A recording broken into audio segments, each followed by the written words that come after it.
தமிழகமெங்கும் கிளைகள் கொண்ட Annamal Institute of Hotel Management and Hospital Management படிப்பில் சேர்வதற்கான அட்மிஷன் நடைபெறுகிறது. தமிழக ஆளுநர் RN ரவி தலைமையில் நடைபெற்ற அண்ணா பல்கலைக்கழகத்தின் பட்டமளிப்பு விழாவை உயர்கல்வித்துறை அமைச்சர் பொன்முடி புறக்கணித்தார்.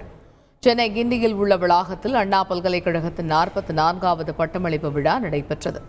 தமிழ்நாடு ஆளுநர் RN ரவி தலைமை தாங்கி மாணவர்களுக்கு பட்டங்களை வழங்கினார். 1.5 மணி நேரம் நின்ற இடம் நகராமல் ஆளுநர் பட்டங்களை வழங்கினார்.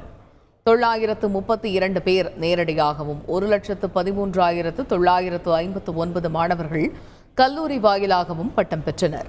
66 மாணவர்கள் தங்கப்பதக்கம் பெற்றனர். ஆளுநர் தலைமையில் நடைபெற்ற பட்டமளிப்பு விழாவை உயர்கல்வித்துறை அமைச்சர் Ponmudi புறக்கணித்துள்ளார்.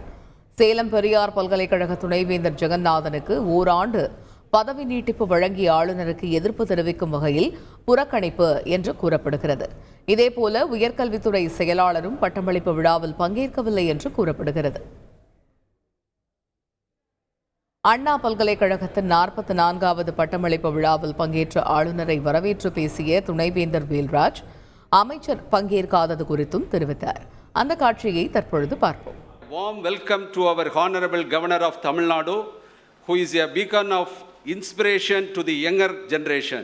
Our Honorable Governor honored 88 scholars, students and their mentors from 16 universities in Tamil Nadu who have carried out special research initiated by our Honorable Governor on the unsung freedom fighters and published them as 89 books.